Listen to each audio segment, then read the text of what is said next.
만약에 인류 역사상 그 인내의 최고 상징으로 불리는 어떤 인물이요. 사실은 매일같이 신을 향해 막 소리를 지르고 자기가 태어난 날을 저주하고 도대체 나한테 왜 이러냐며 멱살을 접듯 따져 묻던 사람이었다고 한다면 믿으시겠습니까?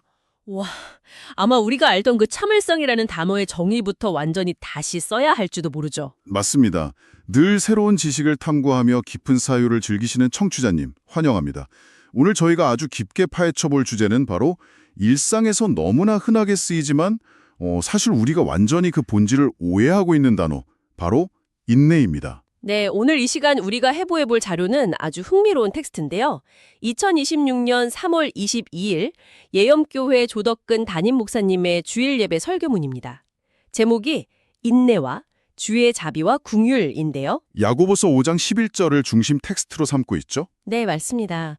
그런데 이게 종교적인 자료라고 해서 막 무조건 믿고 꼭 참아라 이런 납작한 교훈을 예상하셨다면 아마 오늘 논의가 굉장히 충격적으로 다가갈 겁니다. 오, 충격적이게까지 한가요? 네, 왜냐하면 이 텍스트는 인간이 도저히 통제할 수 없는 그 원인 없는 고난을 마주했을 때 인간의 심리가 어떻게 무너지고 또 어떻게 재건될 수 있는지에 대한 아주 치열한 철학적 그리고 심리적 분석을 담고 있거든요. 자, 이걸 하나씩 풀어보죠. 보통 우리가 참는다 혹은 인내한다라고 할 때 가장 먼저 떠오르는 이미지는 왜 숨을 꾹 참고 물속에 들어가는 그런 모습이잖아요. 그렇죠. 숨이 막혀오지만 시계 초침만 바라보면서 막무가내로 기다리는 거죠. 네네. 속으로는 막 열불이 나는데 겉으로는 아무렇지 않은 척 감정을 억누르는 아주 수동적인 상태 말입니다. 그런데 자료에서 제시하는 인내의 원래 의미는 이 정지된 이미지랑 완전히 반대 방향을 가리키고 있더라고요. 맞아요. 본문에서 쓰인 그 인내의 원어를 살펴보면 차이가 명확해집니다. 헬라어로 휘포모네라는 단어인데요. 히포모네, 네, 이 단어의 구조를 뜯어보는 게 중요해요.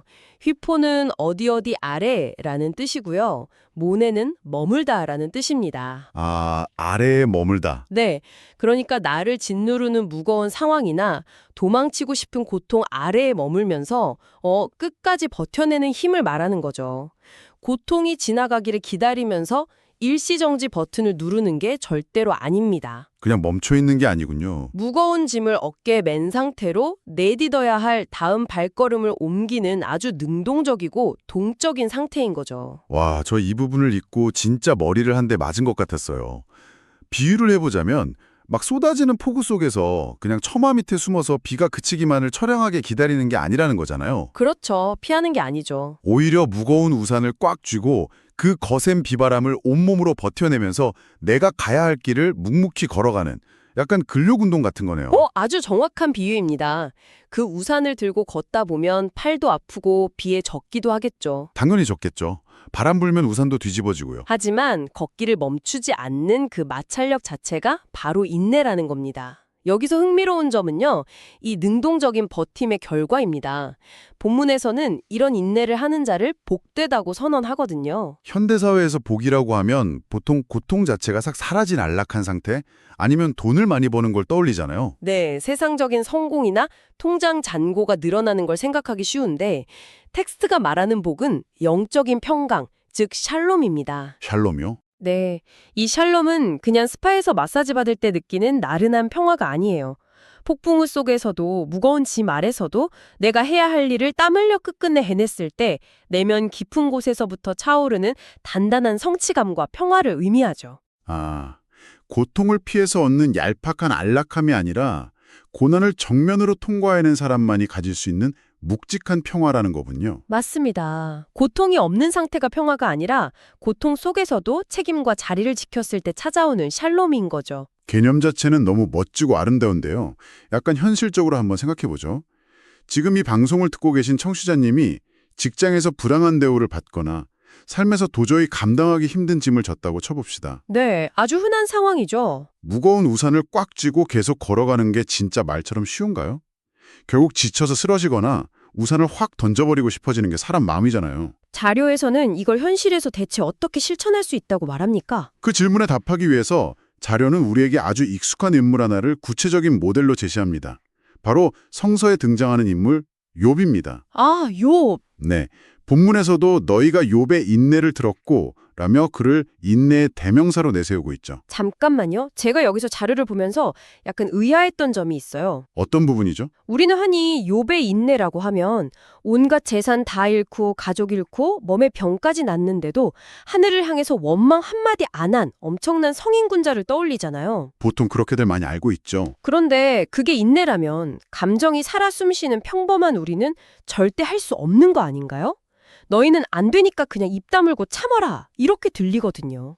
전문가로서 확실히 말씀드릴 수 있는데 그게 바로 우리가 욥에 대해 가지고 있는 가장 크고 오래된 오해입니다. 오해라고요? 네, 이 자료는 그 납작해진 욥의 이미지를 완전히 산산조각 냅니다. 욥기 전체를 보면 욥은 결코 감정 없는 로봇이 아니었어요. 고상하게 침묵한 사람이 아니라는 거죠. 그럼 반대로 막 화라도 냈다는 건가요? 화를 내는 정도가 아닙니다. 너무 고통스러우니까 자기가 태어난 생일을 저주해요. 내가 차라리 태어나지 않았더라면 하면서 울부짖죠. 와, 생일을 저주할 정도면 진짜 밑바닥까지 간 건데요. 거기다 친구들과 격렬하게 논쟁하고 급기야 신을 향해서 고소장을 던지듯 따져 묻습니다. 도대체 나한테 왜 이러냐? 내가 뭘 그렇게 잘못했냐? 나타나서 해명해라 하면서요. 아니, 그렇게 분노하고 원망하고 따져 물었는데 대체 왜 인내의 대명사인 거죠? 방금 말한 건 전혀 참는 모습이 아니잖아요. 이걸 더 큰 그림과 연결해보면 답이 나옵니다. 아까 우리가 휘퍼모네가 아래 머무는 것이라고 했죠. 네, 능동적인 버티며. 욥의 인내가 진짜 의미하는 바는 감정을 완벽하게 숨긴 게 아니라 자리를 지킨 것, 즉 관계의 지속이었습니다. 관계의 지속이요? 네, 그는 분노하고 원망했지만 다른 데로 도망치지 않았어요. 세상을 등지거나 신과의 관계를 끊어버리지 않고 끝까지 얼굴을 돌려 대화하고 씨름을 이어나갔죠. 아, 멱살을 잡더라도 도망가지 않고 그 대상 앞에서 잡았다는 거군요. 맞습니다. 그 대상 앞에서 끈질기게 머물러 있었다는 것. 그것이 바로 야고보가 강조하는 아래 머무는 것의 본질이라는 걸 자료는 설명하고 있습니다. 이거 직장 생활로 비유해보면 확 와닿네요. 어떻게 와닿으셨나요? 부당한 일을 당했을 때 아무 말 못하고 끙끙 앓다가 어느 날 갑자기 잠수 타거나 사표를 확 던지는 건 겉으로는 얌전하게 참은 것 같아도 사실은 도망친 거잖아요. 아주 정확합니다. 관계를 끊어버린 거죠. 오히려 화를 내고 이건 부당하다고 따지고 얼굴을 붉히면서 싸우더라도 다음날 내 자리에 출근해서 그 관계 안에서 문제를 해결하려고 끈질기게 버티는 것, 그게 진짜 휘포모네라는 거네요. 네, 도망치는 건 단기적인 회피일 뿐이니까요. 욥은 그 진흙탕 같은 고난 속에서도 끈질기게 머물렀기 때문에 훌륭합니다. 그런데 여기서 정말 흥미로워지는 부분이 있어요. 어떤 건가요? 반전이 있나요? 네, 아주 충격적인 반전인데요. 자료는 욥이 끝까지 도망치지 않고 버틴 건 대단하지만 욥이 우리가 완벽히 본받아야 할 절대적 표본은 아니라고 선을 딱 긋습니다. 네, 방금까지 욥이 인내의 아이콘이라면서요. 왜 갑자기 표본이 아니라고 하는 거죠? 인간이 가진 인내의 아주 치명적인 한계와 부작용을 짚어내는 건데요. 욥기 후반부인 40장과 41장으로 가보면 괴귀한 생물들이 등장합니다. 생물들이요? 동물 같은 건가요? 엄청난 덩치의 하마, 그리고 불을 뿜는 바다의 용, 악어 같은 리와여단입니다. 신이 욥에게 나타나서 해명을 해주는 대신에 이 통제 불가능한 괴물들을 불쑥 보여주거든요. 잠깐만요. 진짜 좀 이상한데요.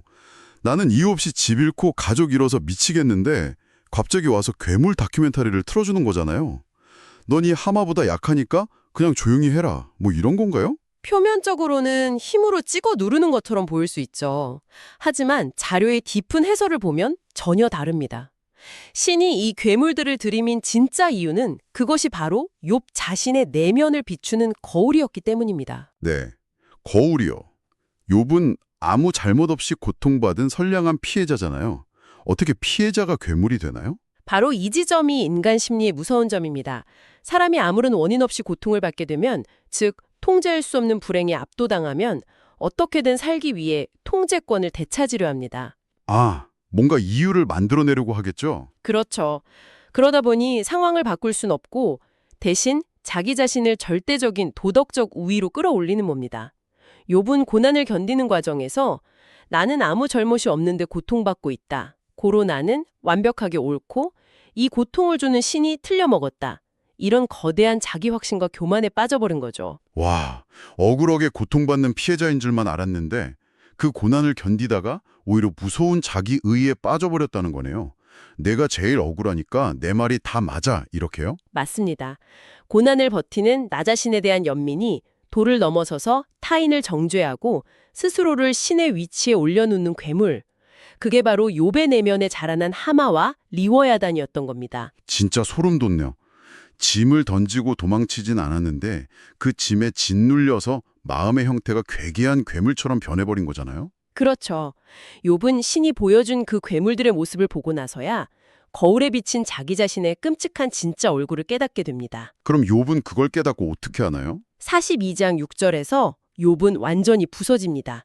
그러므로 내가 스스로 거두어드리고 티끌과 제 가운데에서 회개하나이다 라고 하죠. 자기가 제일 옳다며 세웠던 그 억울함의 껍질을 스스로 산산조각 내버렸군요. 네, 텍스트는 바로 이것이 인간 욥의 한계라고 지적합니다. 인간은 고통의 아래서 버티는 것까진 어떻게 할 수 있을지 몰라도 그 속에서 내면이 부패하고 교만이라는 괴물로 변형되는 것까지 스스로 막아낼 능력은 없다는 겁니다. 인간 인내의 치명적인 한계네요. 그렇다면 도대체 왜 이렇게 한계가 명확한 욥의 이야기를 우리에게 들려주는 걸까요? 이것은 우리 삶에서 가장 해결하기 힘든 숙제에 대해 아주 중요한 질문을 던집니다. 바로 원인 없는 고난이라는 숙제죠. 원인 없는 고난이요? 네, 내가 잘못해서 받는 벌은 억울해도 수긍할 수 있어요. 고치면 되니까요. 하지만 세상 사람들이 흔히 운명이나 팔자라고 부르는 것들 있잖아요. 내 의지랑 상관없이 주어지는 태생적 환경이나 우연한 사고 같은 거요? 맞습니다. 그런 부조리한 고난은 어떻게 견뎌야 할까요? 욥은 바로 이 원인 없는 고난의 극단적 모델이거든요. 그럼 이게 다 우리에게 무슨 의미일까요? 청취자님이 겪는 일터에서의 부조리나 설명할 수 없는 불행 속에서 우리는 어떻게 무너지지 않을 수 있을까요? 욥처럼 버티다가 괴물이 되어버리는 게 끝은 아니잖아요. 다행히도 텍스트는 최종적인 해답을 제시합니다. 첫 번째는 바로 주의 자비와 긍휼이라는 개념의 놀라운 어원입니다. 어원이요? 자비의 뜻이 따로 있나요? 자료에서 설명하는 가장 자비하시고의 헬라어 어원이 스플랑크노는요. 고대 언어로 인간의 내장, 그러니까 심장이나 창자를 뜻하는 단어에서 유래했습니다. 네. 창자요? 아니 엄청 거룩한 단어인 줄 알았는데 갑자기 내장이 나온다고요? 우리도 막 깊은 슬픔을 느낄 때 애간장이 탄다, 창자가 끊어지는 것 같다 이런 표현 쓰잖아요. 아, 물리적인 고통을 표현할 때요? 맞습니다.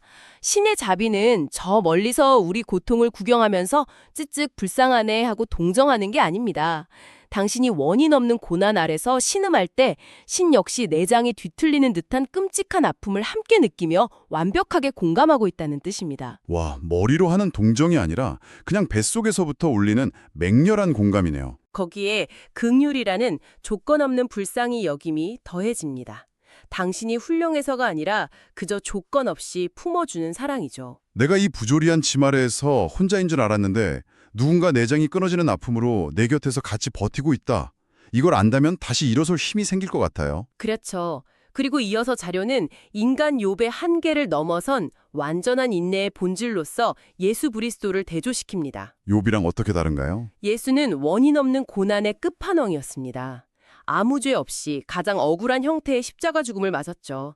하지만 그는 그 극한의 고통 속에서도 자신을 도덕적 우위로 끌어올려 남을 저주하는 괴물이 되지 않았습니다. 아, 욥처럼 교만해지지 않았군요. 네, 그리고 자료는 야고보서에 주께서 주신 결말이라는 구절을 주의 결말로 직역해야 한다고 강조하는데요. 원망 없이 죽음을 넘어 부활이라는 새로운 생명의 결말을 맞이했듯이 고난 아래에서 끝까지 버티는 자에게도 전혀 새로운 삶이 주어진다는 위대한 결말을 메시지로 전달하는 겁니다. 와, 정말 깊은 이야기네요. 자, 오늘 우리는 자료를 통해서 인내가 억지로 참는 게 아니라 폭풍우 속에서도 내 삶의 무게를 기꺼이 짊어지고 자리를 지켜내는 능동적인 힘, 휘포머네라는 것을 배웠습니다. 네, 그리고 이해할 수 없는 억울한 상황 속에서도 우리는 혼자가 아니며 누군가 내장이 끊어지는 아픔으로 공감하고 있다는 그 따뜻하고도 강렬한 통찰도 얻었죠. 청취자님, 오늘 하루 여러분을 짓누르고 있는 그 설명할 수 없는 답답한 상황을 한번 떠올려 보시죠. 만약 그 상황이 나를 망가뜨려는 저주가 아니라 내가 도망치지 않고 그 아래 머물며 나의 단단함을 증명해낼 능동적 버팀의 무대라면 어떨까요? 그리고 그 과정에서 욥의 한계를 기억하는 것도 중요하겠죠. 맞습니다. 내가 버티는 과정에서 나의 분노가 나를 교만한 괴물로 만들고 있지는 않은지, 어쩌면 나를 그토록 괴롭히는 그 직장 상사나 주변 사람들도 원인 없는 고난에 짓눌려 우산을 놓쳐버린 채 괴물이 되어버린 누군가는 아닐지 스스로 질문해보는 건 어떨까요? 아주 묵직한 질문이네요. 오늘 저희가 준비한 이야기는 여기까지입니다. 다음번에도 청취자님의 지적 호기심을 완벽하게 채워줄 새롭고 놀라운 심층 분석으로 돌아오겠습니다. 함께해 주셔서 감사합니다. 감사합니다.